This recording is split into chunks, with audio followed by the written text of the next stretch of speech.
Hello, this is Tony Heller from RealClimateScience.com.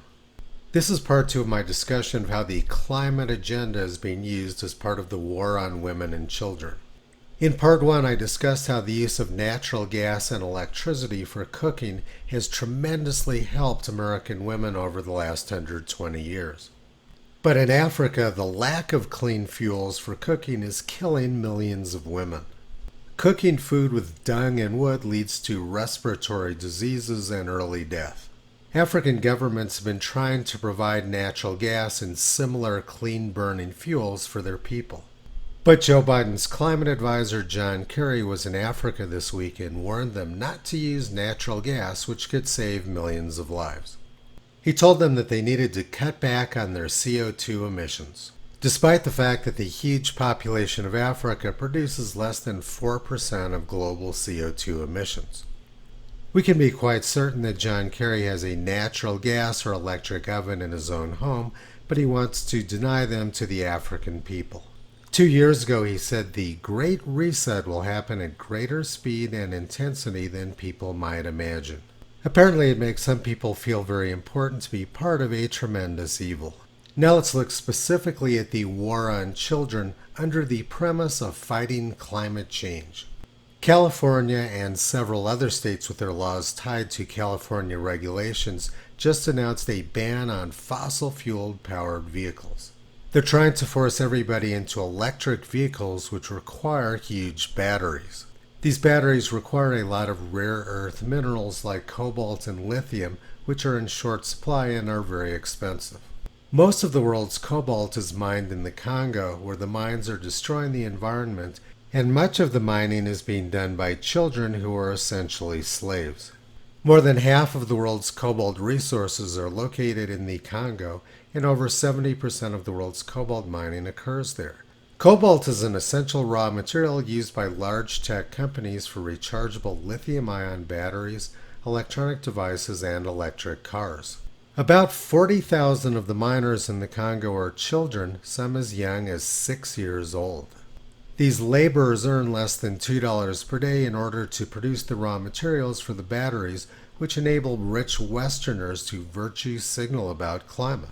And then the wealthy Western liberals can drive to their Black Lives Matter protests and pretend that they care. Cobalt mining comes at a very high environmental and social cost, and lithium mining does as well. Here's a report from the Institute for Energy Research, the environmental impact of lithium batteries. During the Obama-Biden administration, hydraulic fracturing was accused of causing a number of environmental problems: faucets on fire, contamination of drinking water, etc.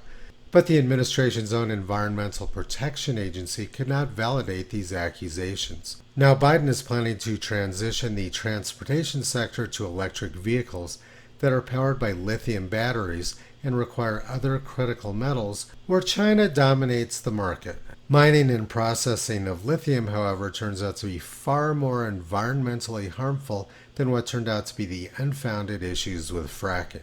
The anti-fracking agenda appears to have been funded by Russia, which had a lot to gain by getting Western countries to shut down their own production of oil and gas.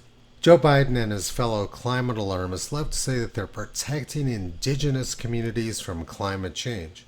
But what they're actually doing with their lithium mining is massively depleting the water supplies of indigenous people in Chile. The process of extracting lithium in Chile involves giant brine pools like these ones seen in an aerial photo. One of the leaders of an indigenous community in Chile said, "We used to have a river before that now doesn't exist. There isn't a drop of water, not only here but in all of Chile. There are rivers and lakes that have disappeared, all because a company has a lot more right to water than we do as human beings or citizens of Chile." The push towards electric vehicles is destroying the environment. And the people making this push towards electric vehicles are the same people whose energy policies have made food and fuel unaffordable for the poor and middle class. The governments, corporations, and the press behind this agenda are committing a tremendous evil. And they're trying to hide this evil behind claiming that they're protecting women, children, and indigenous peoples from climate change. Globalist billionaires are getting richer and richer from their scams, while the poor and middle class go hungry and cold. Toto has been pulling back the curtain on this scam for the past 14 years. You can visit him, Kyrie Caesar, Toki, and Upla on the web at realclimatescience.com.